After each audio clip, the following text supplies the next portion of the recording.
negara tercinta, tanah airku Malaysia, negara berjaya, aman, makmur, merdeka. Negara membangun, rakyat bersatu padu, bersama berusaha mencapai cita-cita. Warga berjiwa merdeka, tiada permusuhan, tiada perbalahan, tiada peperangan. Berganding memperteguh benteng, bersatu menangkis pancaroba. Keselamatan terjamin, kemakmuran dinikmati. Malaysia, ku sandung namamu. Ingat pesan ibunda, bersatu teguh, bercerai roboh. Muafakat membawa berkat. Assalamualaikum dan salam sejahtera. Bertemu kita dalam rancangan Bicara Sajak. Bersemangat sungguh kawan-kawan kita tadi tu membaca sajak.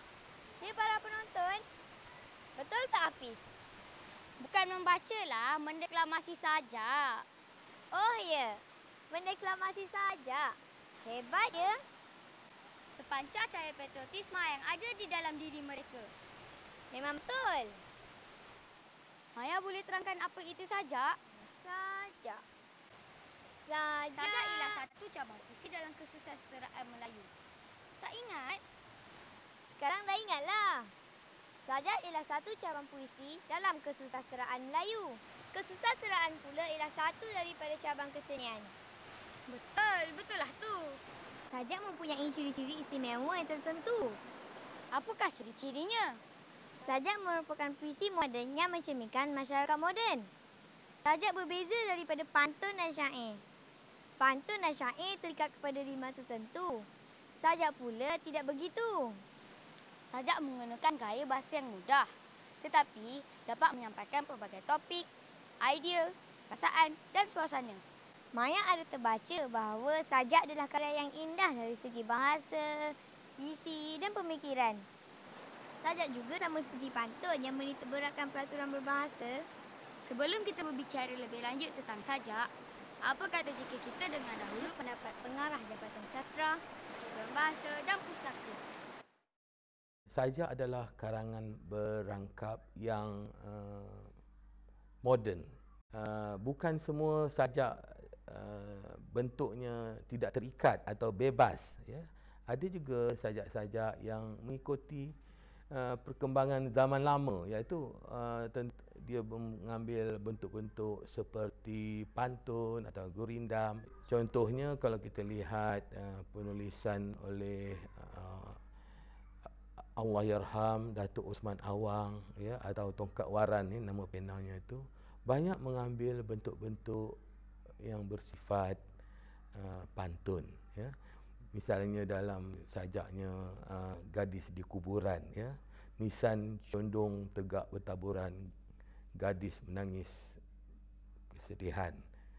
Jadi sajak ini mempunyai satu tugas ataupun fungsi, iaitu menyedarkan manusia ataupun pembaca tentang isu-isu semasa. Mungkin sebuah sajak boleh mengubah pandangan kita terhadap apa yang berlaku di sekeliling kita. Dahulu kita mungkin tak sayang pada negara, tapi apabila kita baca sebuah sajak tentang kemerdekaan, tentang perjuangan, kita disentuh, ya, dan merasakan bahawa betapa pentingnya kita menjadi seorang warga negara yang baik dan juga memberikan sumbangan kita terhadap negara. Ciri-ciri sajak yang baik, ya, ialah dia mempunyai unsur-unsur gaya bahasa yang baik, ya. Dan apabila saya sebutkan tentang gaya bahasa yang baik, itu berartinya bahasa digunakan secara menarik.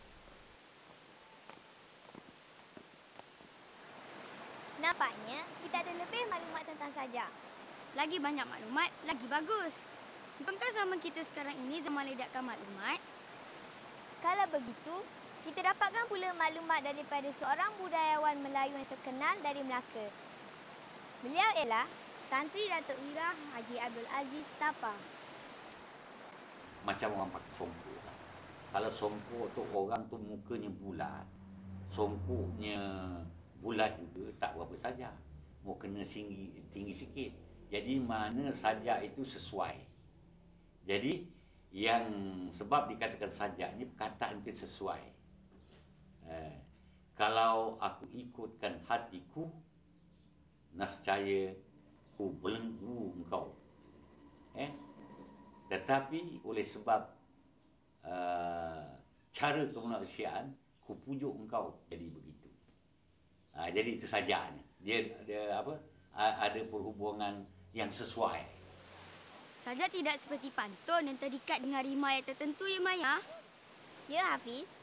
Walau bagaimanapun, keindahan bahasa dalam sajak tetap terselah. Perkataan sajak itu sendiri menggambarkan keelokan bahan sastera tersebut. Sekarang, mari kita dengar pula deklamasi sajak yang akan disampaikan oleh adik Nur Syafiqah. Sajak ini ditulis oleh Syakir Sufiani. Komputer peribadiku, kehadiranmu amat bermakna. Kerja sekolahku mampu ku selesaikan. Meskipun hargamu mahal, pengorbananmu tinggi tiada ternilai. Komputer peribadiku, segala masalah yang ku hadapi, kau bantu, kau selesaikan. Pengganti guru waktu lapang. Keranamu, maklumat baru mudah ku teroka. Ilmu terkini selesa ku selami. Bumi dan angkasa luas ku hayati. Semuanya tercapai di hujung jari. Sebuah sajak mengandungi mesej yang tersendiri. Sajak tidak dicipta tanpa tujuan tertentu. Isi sajak mungkin dapat difahami berdasarkan baris-baris atau rangkap-rangkap dalam karya tersebut. Sajak itu ada kalanya penting, ada kalanya kurang penting. Sekejap penting, sekejap tidak. Bukan begitu.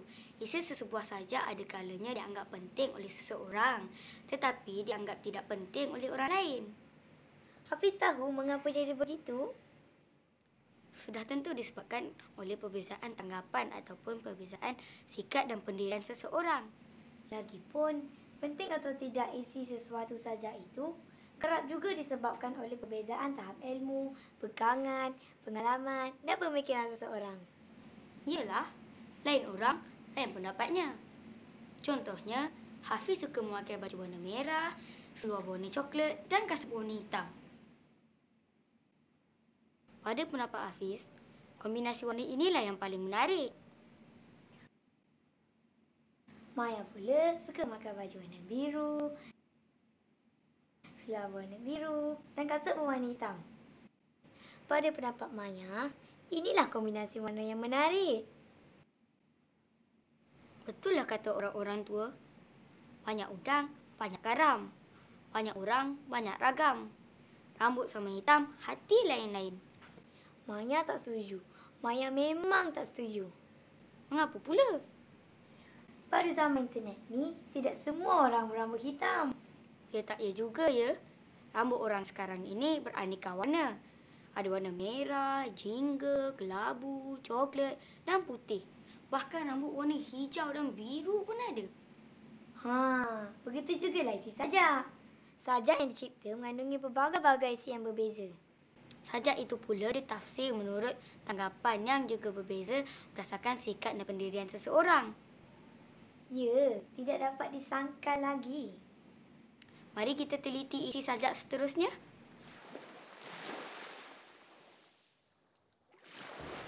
Ada kapal yang berlayar di dada laut. Tenggelam sebelum pagi sempat menjenguk. Sisa-sisa hitam timbul menghirup air yang bersih. Menangislah anak-anak ketam tapak Sulaiman, siput dan udang.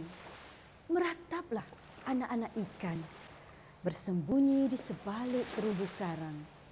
Taman sudah hilang. Mari selamatkan laut milik kita bersama. Dengan kasih anak dunia, kita bersihkan semula. Boleh kita tafsirkan sajak tadi? Pada pendapat Hafiz, lebih baik kita tinjau pendapat pengarang atau pencipta sajak itu sendiri. Elok cadangan Hafiz tu. Puisi saya yang berjudul Laut diambil dari antologi Camar di Cangkir Bumi, iaitu kumpulan puisi saya yang pertama. Dan puisi ini sebenarnya saya tulis khusus sebagai wakil bahan daripada Malaysia untuk siri Water Ecology. Buku ini adalah terbitan bersama negara-negara Asia Pasifik, 18 negara semuanya untuk UNESCO. Dan puisi saya sudah diterjemahkan untuk buku ini yang diberi judul The Sea. Tujuan saya menulis puisi ini sebenarnya kerana sering terjadi tumpahan minyak. Ya, jadi saya merasa agak sedih melihatkan bagaimana pencemaran alam yang merosakkan kehidupan laut. Dan saya merasa sedih melihat perkara ini terjadi. Jadi saya ingin tanamkan perasaan cintakan kebersihan alam sekitar, cintakan laut kepada bukan saja anak-anak Malaysia sebenarnya, malah untuk semua anak dunia. Maka sebab itu dalam puisi ini saya kata marilah anak dunia, kita bersihkan semula laut yang dah kotor itu. Jadi cintailah kebersihan alam, sayangilah laut kita kerana itu adalah kurniaan yang tiada ternilai harganya. Itulah tadi, penyair atau penyajak terkenal dalam arena puisi tanah air. Beliau telah menghasilkan sejumlah besar antologi, puisi dan tidak henti-henti mengarang sajak sehingga kini. Hebat sungguh. Mayani berminat. Tapi tak pasti sama ada Maya berbakat atau tidak. Bakat perlu dipupuk, minat mesti disemai. Walau apapun, kesungguhan dan disiplin paling utama. Alah, lupakan sajalah. Mengapa pula? Kena tunggulah sampai bakat dan minat bercambah. Betul juga ya. Hafiz, kita ada mengundang seorang lagi penyanyi tanah air yang terkenal. Siapa? Saudara Agi, takkan tak kenal. Nama penuhnya Abdul Ghaffar Ibrahim. Baiklah, mari kita saksikan apa yang dia berkatakannya. Saya sendiri ada juga melakarkan, mencipta sebuah sajak yang bersangkut paut dengan gagak, burung gagak. Cuba kita dengar apa yang diwakili dalam sajak saya tentang burung gagak. Gak, gak, gak. Ah, ah, ah, ah, ah, ah, ah, ah. Gagak-gagak bukan mau berlagak. Gagak-gagak jiwa mereka menggelegak. Hidupkan api, api kehidupan segar. Nikmati sepi, sepi yang tidak mati-mati. Ah, ah, ah, ah, ah, ah, ah, ah, ah. Mereka mematikan kesunyian, kemerduan suara. Mereka mencari kebenaran, kebencian mereka. Ah, ah, ah, ah, ah, ah, ah, ah, ah. Dalam puisi ini, saya ingin menggambarkan tentang bagaimana kita hidup dan mempertahankan kehidupan itu. Jadi, kita mesti cinta pada alam, alam semula jadi, dan mesti kita amalkan hidup bersih. Kerana persekitaran yang kotor, mesti banyak nyamuk. Nyamuk Aedes, nyamuk malaria, dan persekitaran yang kotor, mesti banyak gagak. sampah-sampah yang tak diangkut, mesti banyak lalat. Justru itu, alam sekitar yang bersih adalah nikmat kepada manusia dan boleh menyelamatkan tamadun kita. Wah, hebatnya. Kagumlah Hafiz. Apabila menyaksikan saudara Agi meneklamasikan sajak, timbul pula keinginan Maya untuk menjadi seperti beliau. Hafiz pun tertarik juga. Tetapi, entah bila Hafiz dapat meneklamasikan sajak dengan gaya yang hebat begitu. Nak tanya sikit, boleh? Boleh. Pernah mengarang sajak sebelum ni? Maya pernah. Agak-agak? Aku dah. Memang tak pernah pun.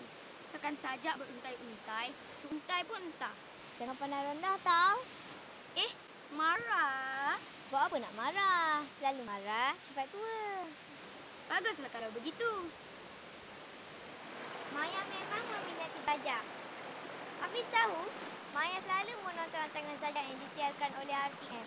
Dalam banyak-banyak sajak yang Maya tonton, tentu ada sajak yang paling Maya gemari. Mestilah. Maya sangat tertarik hati dengan sajak Profesor Rahman Syahri yang bertajuk Pesan Bapa Satu-Satu. Boleh kita saksikan? Sudah tentu.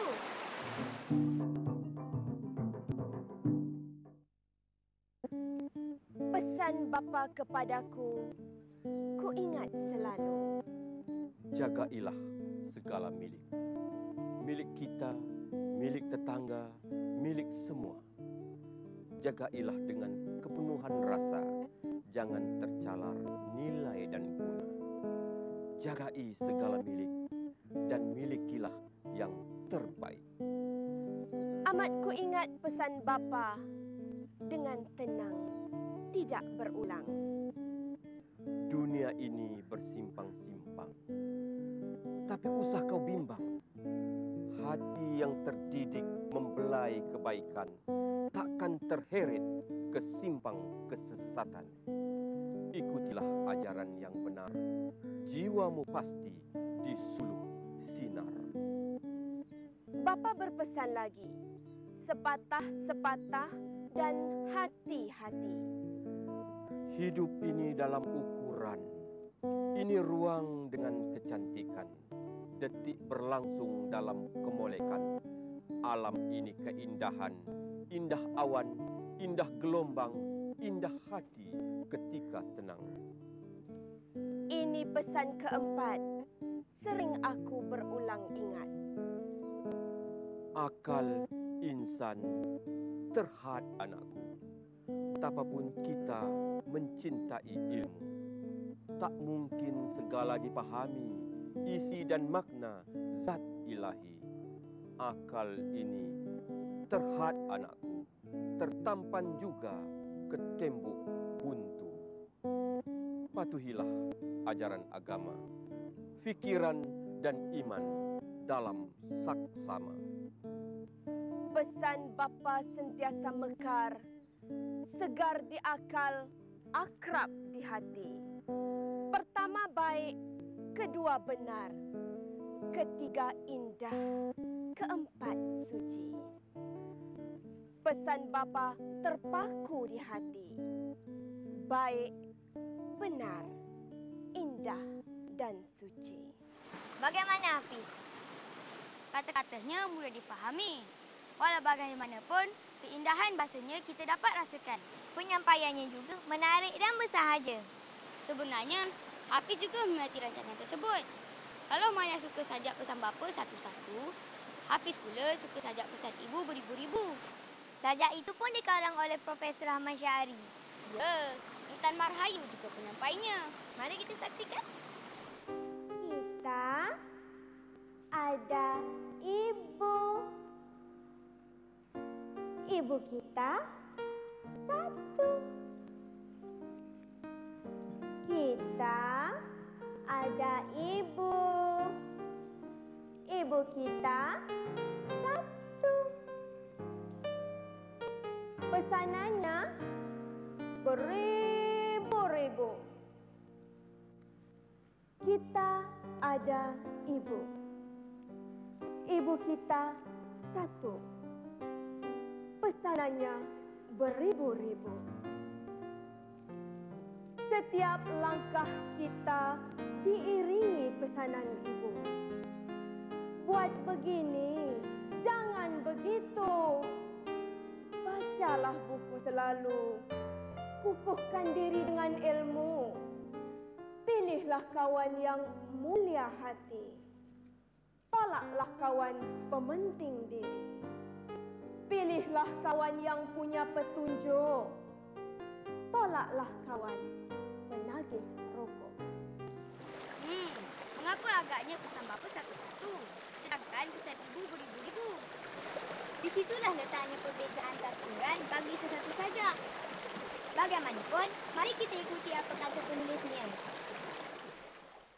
Dalam perhatian saya, sama ada ibu ataupun ayah, kedua-duanya memberikan perhatian yang banyak kepada anak. Tetapi berbeza di antara ayah dengan ibu ini. Ibu memberikan perhatian kepada hampir kesemua perkara yang difikirkan perlu dinyatakan kepada anaknya. Kesemua perhatian ini, kesemua perkara ini disebutkan kepada anak.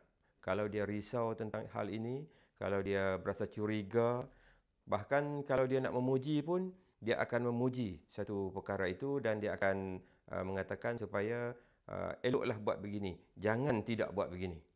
Jadi kalau sekiranya yang baik itu akan dipesan supaya dibuat selalu, kalau sekiranya yang kurang baik itu akan dihalang, akan dilarang selalu. Walaupun perkara itu perkara yang kecil. Kalau perkara yang besar, lebih-lebih lagi lah. Jadi ini berbeza daripada bapa.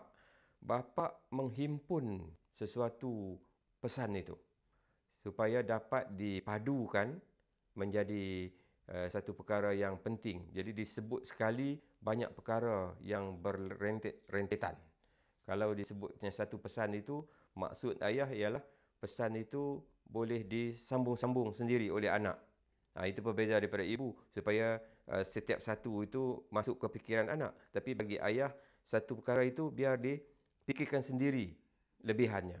Ini menyebabkan pesan ayah itu dikatakan satu-satu, manakala pesan ibu beribu-ribu. Alangkah bagusnya kalau Hafiz jadi penulis sajak yang terkenal seperti Profesor Rahman Syahri. Maya rasa, korang juga ramai yang berminat menjadi penyajar seperti beliau. Kalau begitu, mari kita lihat kaedah beliau menulis sajak. Pada peringkat awal, saya memberikan perhatian kepada pantun. Pantun ini satu seni bahasa yang cukup menarik kerana bunyi akhirnya itu berselang-seli dan kerana rangkapnya itu terbina daripada baris-baris yang sama panjang. Jadi seseorang yang mau memahami seni yang dapat dibina daripada bahasa, kajilah pantun. Terutama pada masa dahulu saya berfikir begitu. Kemudian daripada pantun itu saya melangkah ke puisi moden. Mula-mula puisi moden yang hampir-hampir sama dengan pantun. Misalnya apabila saya membaca sajak Usman Nawang misalnya. Sajak Usman Nawang itu bunyinya macam pantun dari segi kepanjangan barisnya. Kami mengunjungi pusara bunda, sunyi pagi disinari suria. Wangi berseri puspa kemboja menyambut kami mewakili bunda. Perhatikan sama panjang. Bunyi akhirnya sama seperti syair, tak seperti pantun. Tetapi Usman Nawang tidak mencipta karya itu untuk dilagukan seperti syair. Jadi kita katakan sajak itu dekat dengan pantun. Daripada sajak-sajak yang seperti ini, kita melangkah lagi kepada sajak yang lebih dekat pada sajak moden sekarang ini. Yang bunyinya bunyi hujungnya tidak sama. Lepas itu baris pula tidak sama panjang. Jadi ini pada dasarnya lebih mudah dibuat. Kerana kita tidak tertakluk kepada panjang baris dan bunyi yang sama.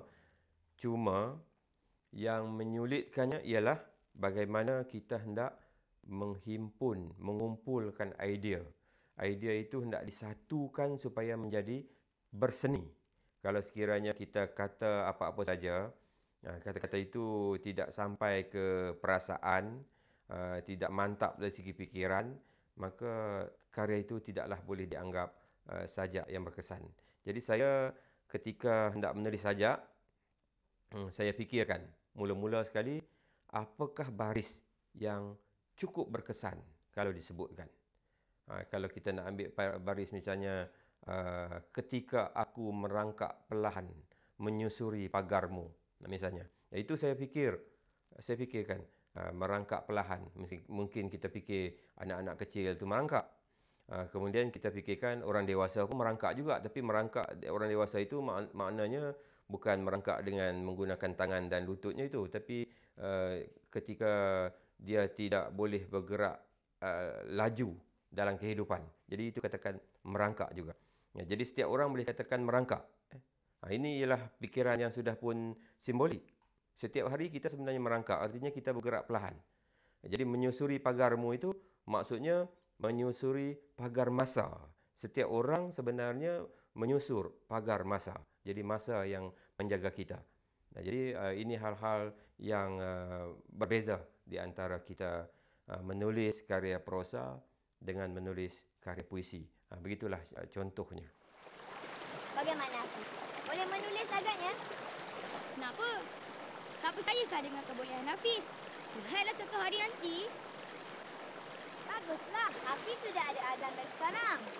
Mana juga begitu. Harapkan selepas ini, lebih ramai rakyat Malaysia yang meminati dan menulis sajak. Sehingga bertemu lagi. Selamat menulis sajak.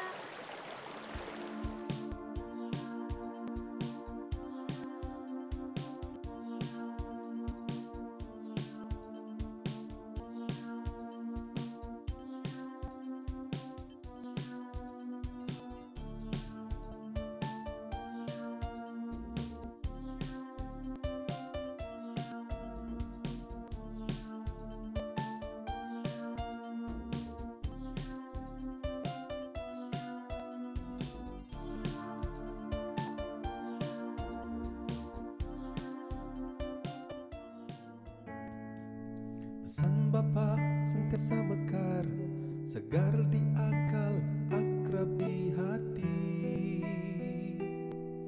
Pertama baik, kedua benar, ketiga indah, keempat suci.